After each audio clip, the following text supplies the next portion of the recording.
So yeah what's up guys, welcome back to the channel. कैसे हो आप सभी लोग? आई होप आप सभी लोग अच्छे होंगे और बढ़िया से अपने एग्ज़ाम के लिए प्रिपरेशन कर रहे होंगे। आज के इस सेशन में हम लोग जो आपका एचएस सेमेस्टर 3 हिस्ट्री है उसका पहला यूनिट है India through the eyes of travellers, ठीक है। और उसमें जो पहला पार्ट है उसमें आपको वही जो फॉरेन ट्रैवलर्स जो इंडिया आए उन्होंने इंडिया के बारे में क्या बताया, किस रूलर के वक्त वो इंडिया आए, उनका किताब और क्या क्या उन्होंने मतलब एडमिनिस्ट्रेशन के हिसाब से बताया।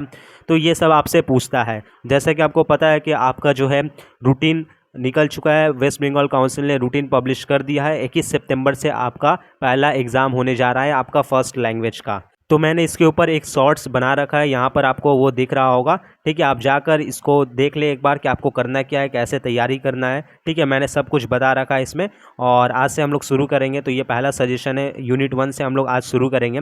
तो इसमें मैंने आपके लिए टोटल 50 हिस्ट्री के MCQs लाए हुए हैं, जिसमें से 45 मैं करवाऊँगा, 5 आप मुझे कॉमेंट करोगे, ठीक है। क्योंकि मैं भी देखूँ कि आप कितना इंटरेस्ट ले रहे हो, आप कितना इंटरेस्टेड हो इस सेशन के लिए। तो बगैर देरी किए मैं शुरू करता हूँ आज का ये सेशन। सबसे पहला क्वेश्चन देखिए। अच्छा, क्वेश्चन को देखने के बाद आपको खुद से लगाना है, उसके बाद मेरा सॉल्यूशन देखना है, ठीक है।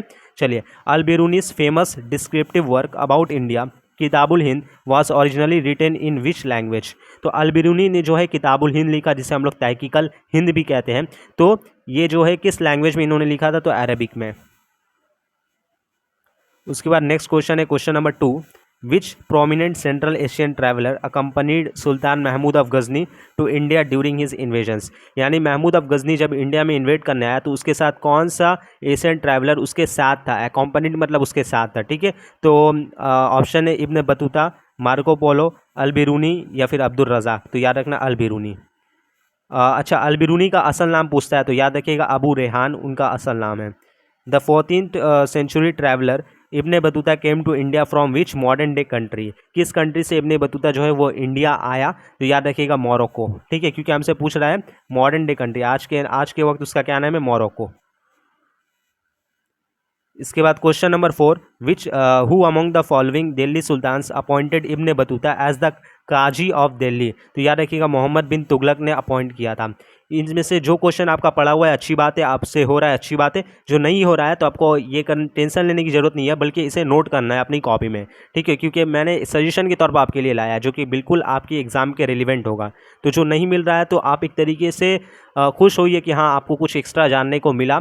आपसे ये चीज़ आप नहीं पढ़ पा रहे थे, लेकिन मेरे इस सेशन के थ्रू आपको जानने की मिला, आप सीख पाए, ठीक है। Question number 5। द ट्रैवलॉग रेला which contains individual invaluable details about Indian society, economy and the postal system was authored by। तो रीला याद रखिएगा इब्ने बतूता ने लिखा। चलिए, इसके बाद आगे हम लोग चलेंगे क्वेश्चन नंबर 6 की तरफ। Marco Polo the famous Venetian traveller predominantly visited which region of India. ठीक है, मार्को पोलो जो है वो इंडिया के किस रीजन में आया? तो याद रखिएगा कोरोमंडल कोस्ट में आया था। इसके बाद है question number 7। Abdul Razzaq who visited the powerful Vijayanagara empire arrived as an ambassador from. तो याद रखिएगा पर्सिया से आए थे ये। During whose reign did Abdul Razzaq visit the capital of the Vijayanagara empire. तो याद रखिएगा जो आपके विजयनगर एम्पायर के एक रूलर है देवराया II, उनके रेन में जो है ये क्या है, विजयनगर एम्पायर को विजिट करते हैं, उसके कैपिटल को। उसका कैपिटल क्या था? हम्पी। चलिए, इसके बाद आगे चलेंगे क्वेश्चन नंबर 9 की तरफ। विच French traveller sorry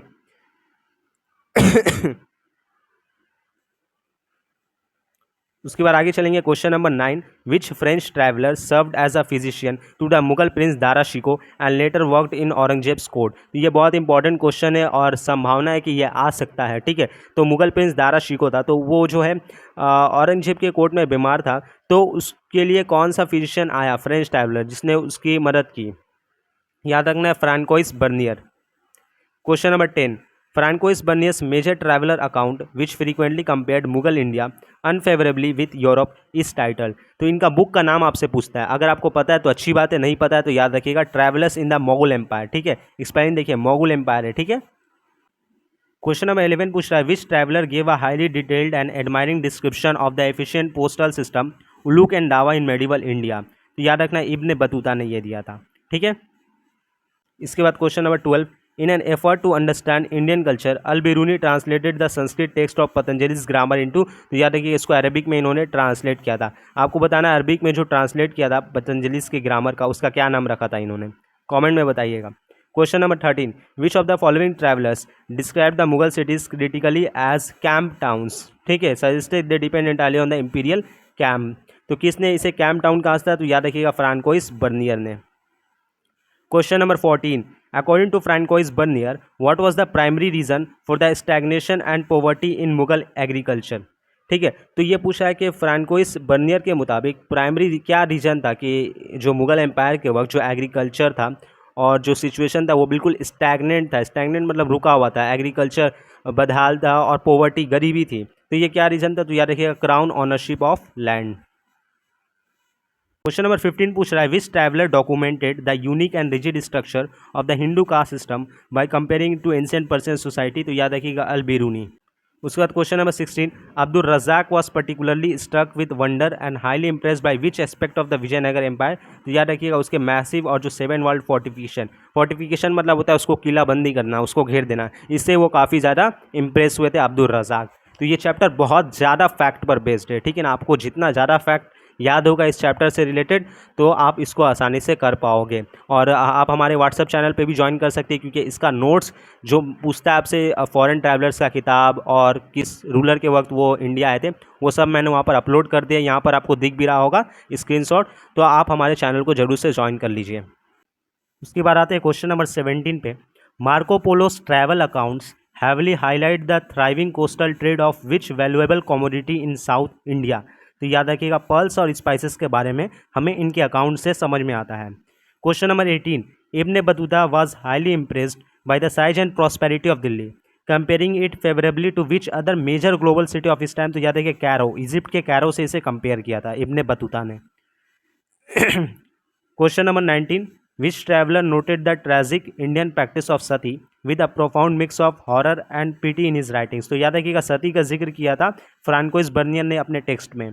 question number 20, who among the following is often referred to globally as the prince of medieval travellers, ये बहुत इंपॉर्टेंट क्वेश्चन है, ठीक है। अगर आपको नहीं पता तो जरूर से नोट करिएगा इसे। प्रिंस ऑफ मेडिवल ट्रैवलर्स कहा जाता था इब्न बतूता को।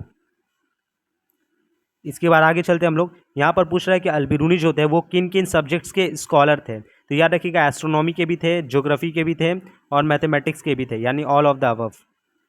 विच traveller was from Venice and travelled extensively in Asia, देखिए वेनिस इटली का एक शहर है और इटली से आए थे मार्को पोलो।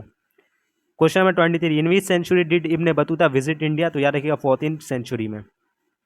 उसके बाद चलते हैं क्वेश्चन नंबर 24 और 25 की तरफ।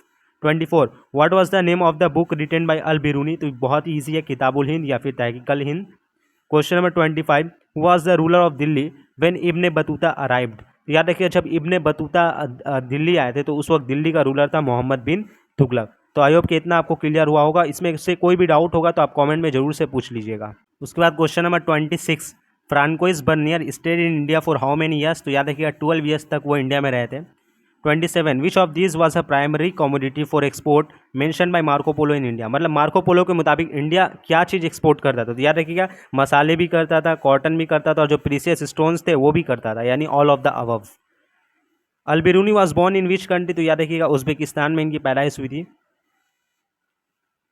Question number 29, what was the main source of income for the Mughal state according to Bernier, तो मेन सोर्स ऑफ इनकम था मुगल स्टेट के लिए land revenue. 30, which traveller describe the sati custom with great detail, तो अभी मैंने पहले बताया फ्रांकोइस बर्नियर ने। तो क्वेश्चन घुमा के भी पूछ सकता है आपसे। 31, Marco Polo wrote about which southern Indian kingdom, तो याद रखिएगा पांड्यास जो थे उनके बारे में इन्होंने बताया था। 32, what title did Muhammad bin Tughlaq give to the Ibn Battuta, Ibn Battuta को इन्होंने कौन सा टाइटल दिया था मोहम्मद बिन तुगलक ने, तो काजी का। उसके बाद question number 33, which traveller was an ambassador to the court of Devaraya two, तो आपको पता है Persian traveller Abdul Razzaq. Where did Ibn Battuta travel before reaching India, तो याद रखिएगा इंडिया ट्रैवल करने से पहले ये North Africa, Central Asia, Middle East सब ट्रैवल कर चुके थे, तो ऑल ऑफ द अबव। यहाँ 35 पूछ रहा है Bernier compared Mughal India with which country, किस कंट्री से इन्होंने मुगल इंडिया को कंपेयर किया, तो याद रखिएगा फ्रांस से। उसके बाद question number 36, which city did Ibn Battuta describe as the largest in India, तो याद रखिएगा दिल्ली को इन्होंने बताया था इंडिया का largest city.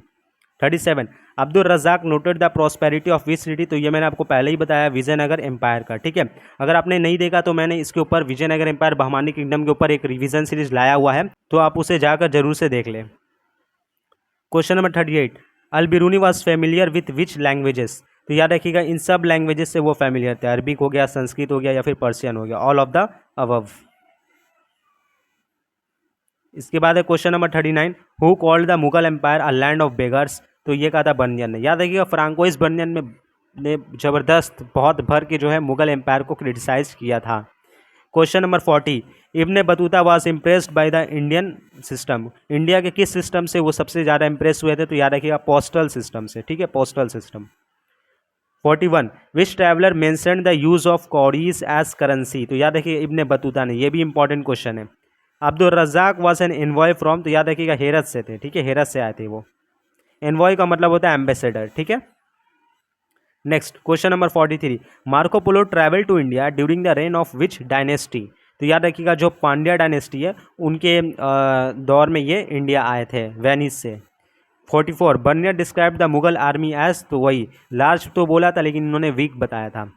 Al Biruni analyse the Indian system in detail, तो इंडिया के कास्ट सिस्टम को इन्होंने डिटेल में एनालाइज किया था, ऑप्शन ए।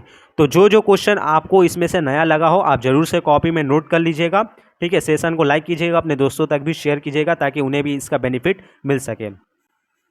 और आज के जो सेशन है उसका जो लास्ट मैं बोलूँ आखिरी जो 5 क्वेश्चंस हैं वो यहाँ पर मैं आपके लिए होमवर्क छोड़कर जा रहा हूँ, आप मुझे इसका आंसर कमेंट में करिएगा। मैं क्वेश्चन पढ़ के बता दे रहा हूँ। Ibn Battuta visited which part of India first, सबसे पहले वो इंडिया के किस पार्ट में आए। Marco Polo describe the horses imported into India, कौन से हॉर्सेस जो वो इंडिया इंपोर्ट होते थे। अब्दुल रज़ाक ऑब्जर्व द, कौन से फेस्टिवल को उन्होंने विजयनगर एम्पायर में ऑब्जर्व किया था। 49 which traveller wrote about luxury of the Mughal nobility, ठीक है, तो ये भी बताना है। और लास्ट क्वेश्चन है, देखिए क्वेश्चन नंबर 50 यहाँ पर according to the accounts of Ibn Battuta how many days did the journey from Sindh to Delhi take, ठीक है। तो आई होप कि सेशन आपको अच्छा लगा हो, आपका काफ़ी हेल्प हुआ होगा। इस तरीके से मैं और आगे भी सेशन लेकर आऊँगा, ठीक है। आप कमेंट जरूर से करिए क्योंकि मुझे एक तरीके से आपका सपोर्ट मिलेगा। चलिए आज के सेशन को यहीं पर वाइंड अप करते हैं। आप अच्छे से पढ़ाई कीजिए, कोई भी प्रॉब्लम हो तो मुझे कमेंट कर सकते हैं। Thank you.